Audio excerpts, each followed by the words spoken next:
January 1946. A frozen proving ground stretches across the American Midwest. Snow clings to steel tracks that have not moved in months. In the pale winter light, a line of Sherman tanks sit silent, paint-chipped, armor-scarred, names still faintly visible on their hulls.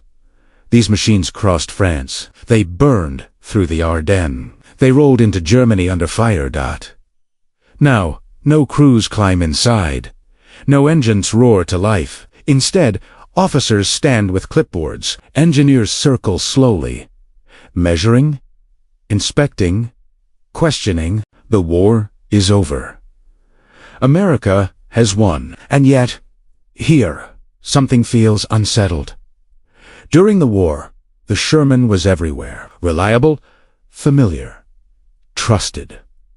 It was the backbone of American armored forces, produced in numbers no enemy could match. Commanders praised it for getting crews to the battlefield. Politicians pointed to it as proof of industrial supremacy. But victory has a way of sharpening memory instead of softening it. As reports begin to arrive from Europe, from veterans, from analysts, who now have time to be honest, uncomfortable realization starts to surface. The tank that carried American forces to triumph may not have been as strong as its legend suggests, and the deeper the army looks, the more disturbing the answers become.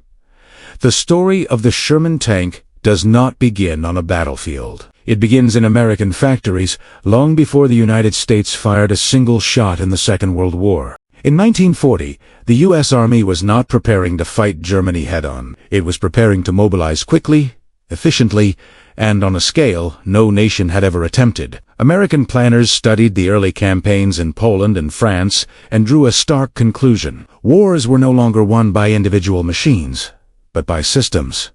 Logistics, production, replacement, movement. From that philosophy, the Sherman was born.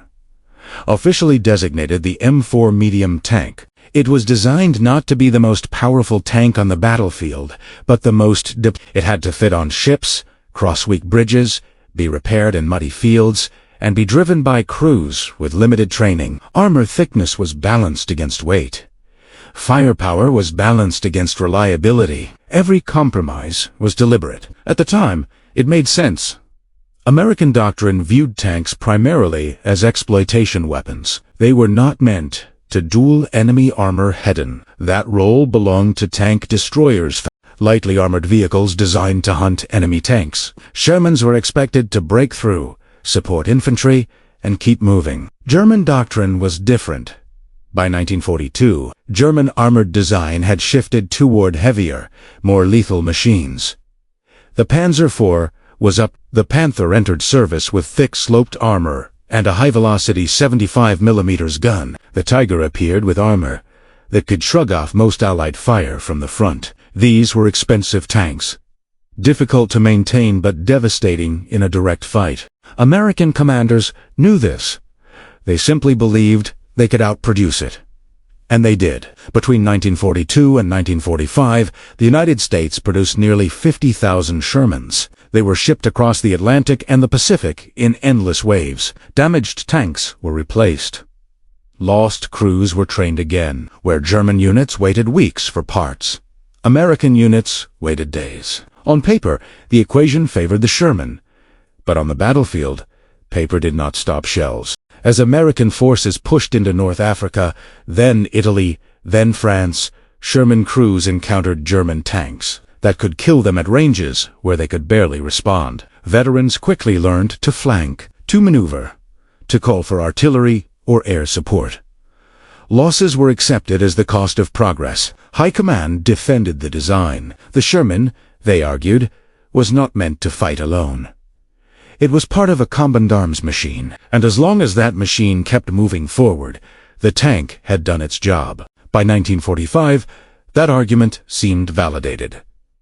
Germany lay in ruins. The war in Europe was over. The Sherman had reached Berlin's outskirts. It was photographed, celebrated, and immortalized as a symbol of American victory. Yet beneath the triumph, questions lingered, questions that could finally be asked now that the guns were silent, because once the urgency of war faded, the army was forced to confront a harder truth.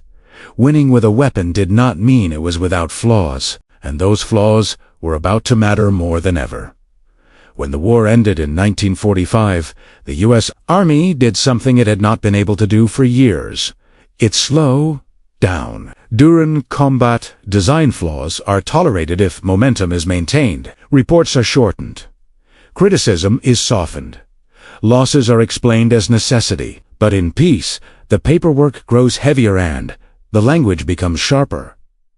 The Sherman was no longer protected by urgency. Across Europe after action, reports were gathered and reread. Tank loss statistics were reorganized. Engagement ranges were plotted. Penetration tables were reviewed without the pressure of tomorrow's attack hanging over them. For the first time, analysts could ask not whether the Sherman worked, but how well it truly performed against its peers. The answers were uncomfortable. Data from late-war fighting showed that Sherman units suffered disproportionately high losses in direct encounters with German heavy armor. In Normandy, many Shermans were destroyed before they could effectively engage Panthers or Tigers head-on. The introduction of the 76mm gun improved matters slightly, but not decisively. Even with upgraded ammunition, frontal penetrations against German heavy tanks remained unreliable. Veteran testimony reinforced the numbers. Crewmen described the same pattern again and again. Spot the enemy first or die. Maneuver or burn. Get close enough to flank or rely on artillery. The Sherman could fight, but only on specific terms, and those terms were often dictated by the enemy. During the war, this had been accepted as tactical reality. After the war, it began to look like a structural problem. Internal memoranda within the Army Ordnance Department acknowledged that American tank design had prioritized mechanical reliability and ease of production over crew survivability. The Sherman's high profile made it easier to spot. Its gasoline engine increased fire risk when penetrated. Ammunition storage, before the introduction of wet stowage, contributed to catastrophic internal explosions. These were not rumors. They were documented findings. Yet resistance emerged almost immediately. Senior commanders pushed back against what they saw as retrospective unfairness. The Sherman, they argued, was judged by peacetime standards after being built for wartime constraints. The United States could not have fielded a heavier tank in sufficient numbers early enough to matter. The logistical burden would have been enormous. The war might have lasted longer. Casualties might have increased elsewhere. In tier view, the Sherman was not a failure. It was a necessary compromise. But the debate did not end there. Across the Atlantic, intelligence reports on Soviet armored development began arriving in greater volume. The Red Army had fought the same German tanks and responded differently. The T-34, with its sloped armor and diesel engine, had influenced post-war tank design worldwide. And now, new Soviet models were appearing with heavier guns, thicker armor, and battlefield experience to back them. The strategic environment was changing. The United States was no longer preparing to overwhelm an enemy with production alone. It was preparing for a potential conflict where numbers might be equal or worse, inferior. A conflict where air superiority could not be guaranteed. A conflict where tanks might again have to fight tanks directly and repeatedly. In that future, the Sherman's wartime justifications began to look dangerously outdated. And as American planners turned their attention to this new reality, they were forced to re-examine not just the tank itself, but the assumptions that had shaped it. Those assumptions would soon be tested under fire once more. The first cracks in the Sherman's legacy did not come from engineers or intelligence officers. They came from the men who had lived inside it. For many Sherman crews, the war did not end in celebration. It ended in survival. Those who made it home carried memories shaped by heat, noise, and the constant awareness that their armor could be breached. In interviews conducted after the war, veterans spoke carefully, often respectfully, but their words carried weight. They described the tank as dependable, EC2 drive forgiving of mistakes. Then they described watching friends die when that dependability ran out. They did not call the Sherman useless. They called it vulnerable. From the command perspective, the tone was different. Senior officers who had overseen armored operations in Europe defended the tank's record. They pointed to mobility, mechanical uptime, and the strategic success of Allied advances. They argued that no tank fights alone. Shermans operated with infantry, artillery, engineers, and air power. Judging them in isolation, they warned, distorted the truth. Both views were correct and incompatible. Behind the scenes, the industrial angle complicated matters further. American factories had not merely produced tanks. They had produced a system, parts interchangeability, standardized training, global supply chains. The Sherman fit that system perfectly. Altering it after the war meant admitting that the system itself had limits, and systems do not like to be questioned. Within the Army, this tension between human experience and institutional logic grew sharper as the Cold War took shape. Veterans' accounts emphasized fear and improvisation.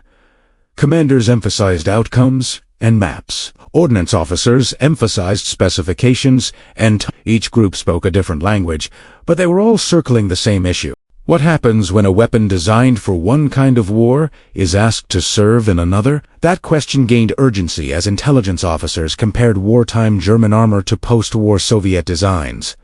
The Germans had pushed the Sherman to its limits. The Soviets, it appeared, were building tanks that would exceed them. The Sherman, once judged sufficient, now stood at the center of a debate about the future of American armored warfare. And that debate was about to expand beyond theory, because soon American commanders would be forced to test those conclusions, not on paper, but on a battlefield that would not allow compromise. The technological angle stripped away sentiment entirely. On paper, the Sherman's limitations were clear. Its armor was flat and relatively thin compared to emerging designs. Its main gun, even in the later 76mm variant, struggled against heavily armored opponents at range. Its gasoline Engenschussung for availability and ease of production was reliable, but dangerous once penetrated. These were not battlefield anecdotes. They were engineering facts. During the war, those facts had been mitigated by doctrine. After the war, doctrine itself was under review. American analysts began comparing the Sherman not to German tanks of 1942, but to what potential enemies were building now. Soviet tank development was advancing rapidly, informed by brutal experience on the Eastern Front. The T-34 had already proven that sloped armor, diesel engines, and balanced firepower could coexist in a single design. Post-war Soviet models promised even more thicker armor, larger guns, and crews trained for armored combat as a primary mission. Against that trajectory, the Sherman looked increasingly like a product of another era.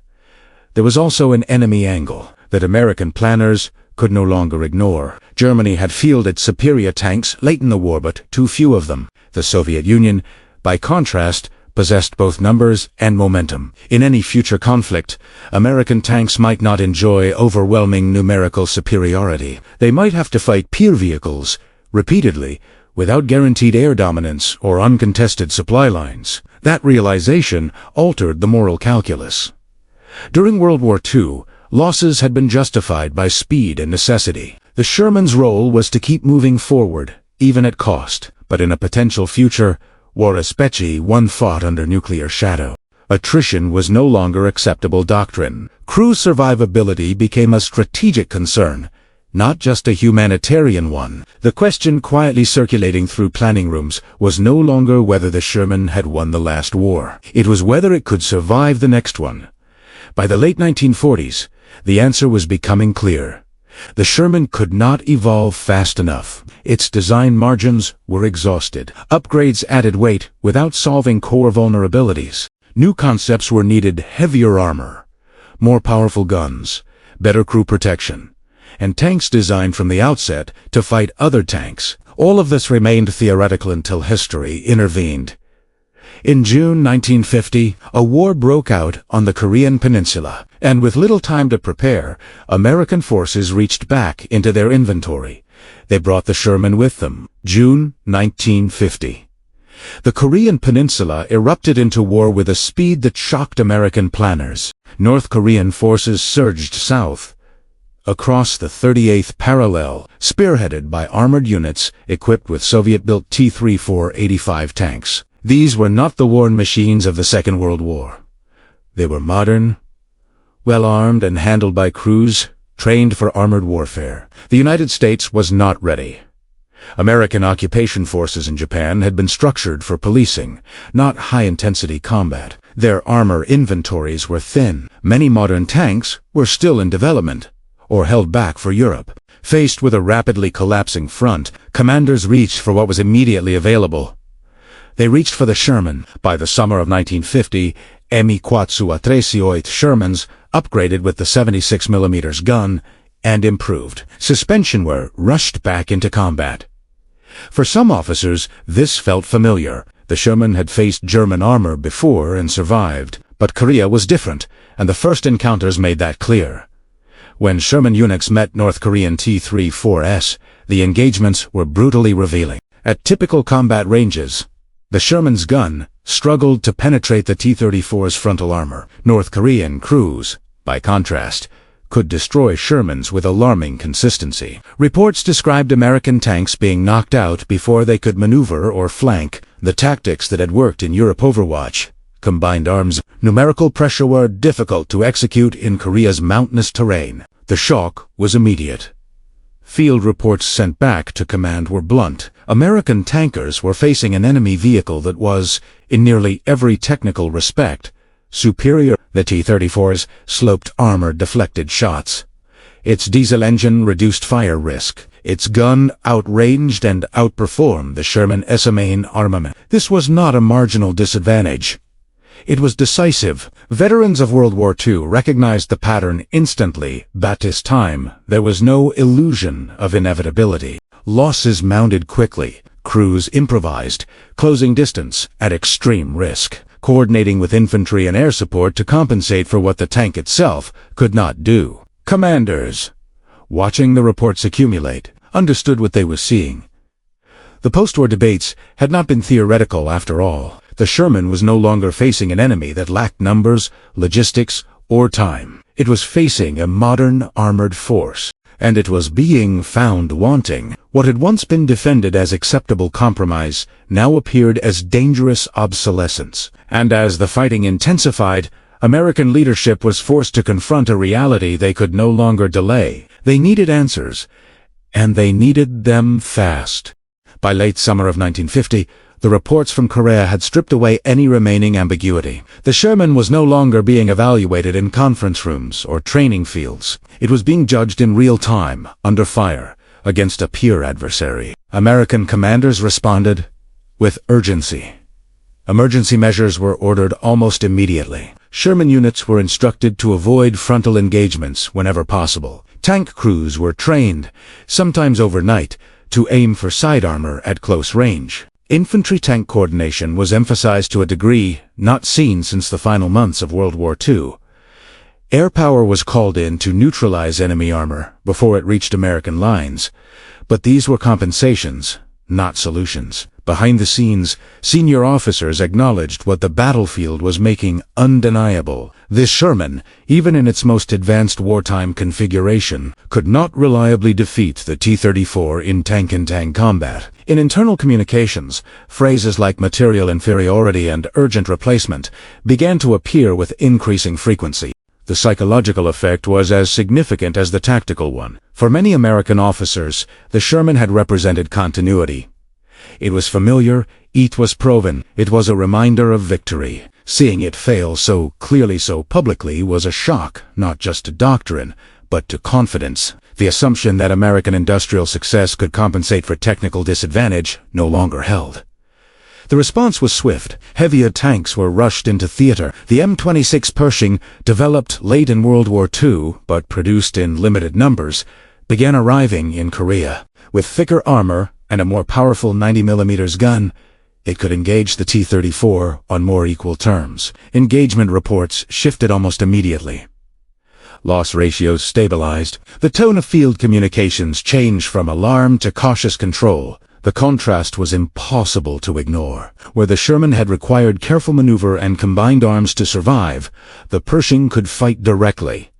Not effortlessly, but credibly. For American commanders, this comparison crystallized years of post-war debate into a single conclusion. The Sherman had reached the end of its relevance. It had not failed during World War II because it was never asked to fight that kind of war. It had succeeded within a specific system, under specific conditions.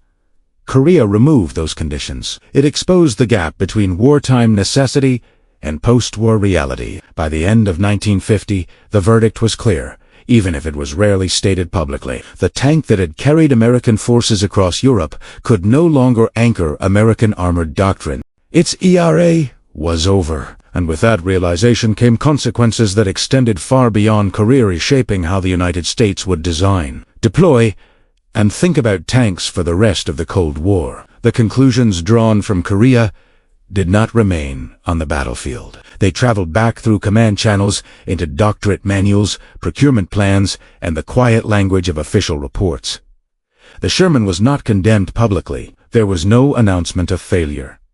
Instead, it was reclassified, no longer a frontline solution, no longer a standard bearer. It became a stopkapoosful where nothing else was available, but no longer central to American armored thinking. Lost statistics from early Korean engagements were reviewed carefully. Sherman units had suffered higher attrition rates when facing T-34 equipped formations, particularly in direct armor engagements. The pattern was consistent enough to leave little room for reinterpretation. Where heavier American tanks were present, survivability improved. Where Shermans remained the primary armored vehicle, casualties rose. These findings shaped procurement decisions almost immediately. Funding shifted away from upgrading the M4 platform and toward developing and standardizing new designs. The M26 Pershing and its successors became the foundation for a new generation of American tanks. Armor protection, gunpowder, and crew survivability were elevated from secondary considerations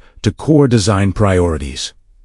This was not merely a technical shift, it was a philosophical one. During World War II, American doctrine had emphasized speed, numbers, and flexibility. After Korea, the emphasis moved toward balance. Tanks were now expected to fight tanks directly and survive. The idea that other arms could always compensate for armored inferiority was quietly abandoned. Within the Army, this change was acknowledged in measured language. Reports spoke of lessons learned and evolving requirements. But beneath the phrasing was an admission that surprised many officers who had built their careers around the Sherman. The tank had done exactly what it was designed to do, and that was the problem. Design assumptions that made sense in 1942 no longer applied in a world divided by ideology and nuclear deterrence. The next war, planners believed, would not allow the luxury of attritional learning. Mistakes would be paid for too quickly. As a result, Shermans were gradually withdrawn from frontline service. Some were relegated to training roles, others were transferred to allied nations, many were scrapped, their steel repurposed for a future they would never see. Yet even as the Sherman faded from active service, its shadow remained, because the debates it provoked about compromise, survivability, and the true cost of victory were far from settled, and those debates would shape every American tank that followed. As the Sherman disappeared from frontline formations, its influence did not vanish.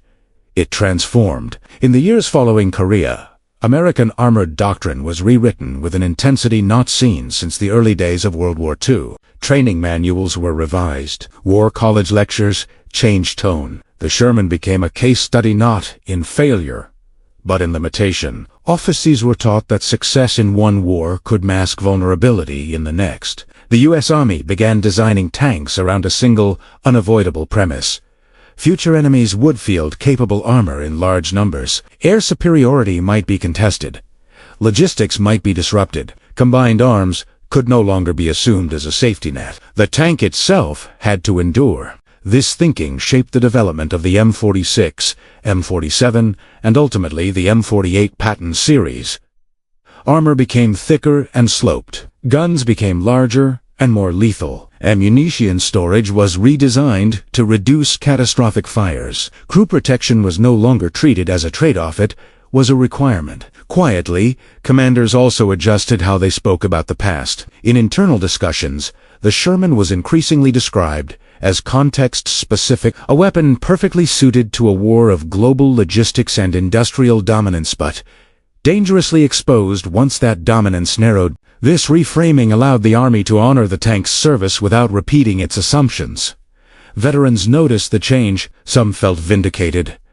Others felt uneasy. The machine they had trusted, fought in, and survived inside was now being dissected with clinical detachment, but there was no bitterness in the official tone.